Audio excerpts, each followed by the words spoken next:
دنیا کی دوسری بڑی مسجد مسجد نبوی صلی اللہ علیہ وآلہ وسلم کی تعمیر کا آغاز خود رسول اللہ صلی اللہ علیہ وآلہ وسلم نے اپنے دست مبارک سے 18 ربیع الاول سن 1 ہجری میں کیا، جس کے بعد سے مسجد نبوی میں متعدد بار توسیع ہو چکی ہے۔ آج مسجد نبوی اپنے اصل سائز کے مقابلے میں اس وقت 100 گنا زیادہ بڑی ہے اور اس پرانے مدینہ شہر کے تقریباً تمام حصوں پر محیط ہو گئی ہے۔ مسجد نبوی میں کب کب اور کس کس نے توسیع کی، آئیے جانتے ہیں آج کے اس ویڈیو رپورٹ میں۔ عہد نبوی صلی اللہ علیہ وآلہ وسلم کے بعد پہلی مرتبہ مسجد کی توسیع رش کی وجہ سے خلیفہ دوم حضرت عمر رضی اللہ تعالیٰ عنہ کے دور میں سن 638 عیسوی میں کی گئی۔ آپ نے مسجد کے ارد گرد کی زمین خریدی اور اسے مسجد کا حصہ بنا دیا، تاہم اس جانب جہاں رسول اللہ صلی اللہ علیہ وآلہ وسلم کی ازواج مطہرہ کے مکانات تھے اس جانب کچھ نہیں کیا گیا۔ اس کے بعد خلیفہ سوم حضرت عثمان غنی رضی اللہ تعالیٰ عنہ نے 650 عیسوی میں صحابہ کرام کی مشاورت سے مسجد کو اپ گریڈ کیا۔ حضرت عثمان غنی رضی اللہ تعالیٰ عنہ نے پلستر اور تراشے ہوئے پتھر کی دیواریں بنوائی، تراشے ہوئے پتھر اور لوہے کی مدد سے ستون بنوائے اور ٹیل کی لکڑی کی چھت بنوائی۔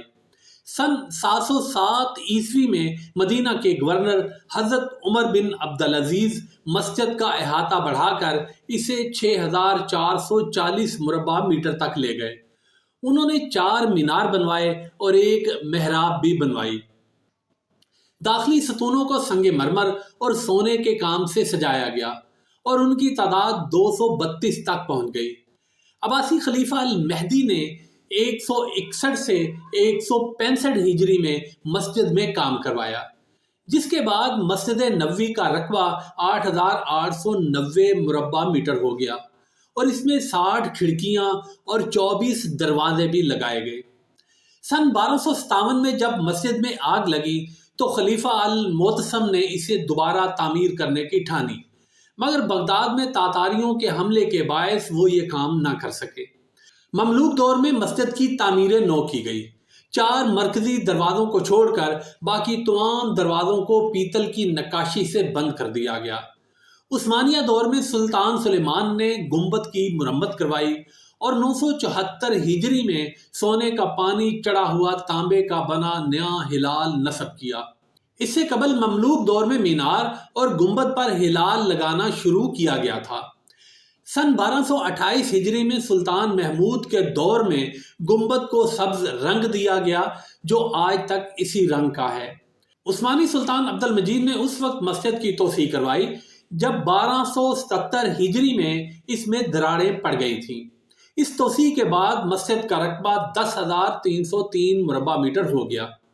اس منصوبے میں 5 نئے دروازے شامل کیے گئے اور دیواروں کی اونچائی بڑھا کر 11 میٹر کر دی گئی۔ اس کے علاوہ 170 چھوٹے گنبد لگائے گئے اور 600 تیل کے لیمپ بھی شامل کیے گئے۔ تاریخ دان سلطان غالب الکویتی کے مطابق سن 1909 عیسوی میں مسجد نبوی جزیرہ نما عرب میں وہ پہلا مقام تھا جہاں بجلی لگائی گئی تھی۔ سعودی دور میں شاہ عبدالعزیز 1950 میں مسجد کا احاطہ بڑھا کر 16,327 مربع میٹر تک لے گئے۔ اس توسیع میں 706 ستون اور 170 گنبد بھی شامل تھے۔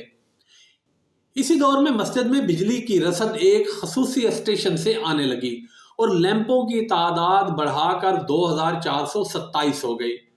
عرب نیوز کے مطابق 1973 میں شاہ فیصل نے مسجد کے مغرب میں 35,000 مربع میٹر کو مسجد کے لیے مختص کر دیا۔ اس سارے حصے میں پنکھے اور اسپیکر نصب کیے گئے اور چھتریاں بھی لگائی گئیں۔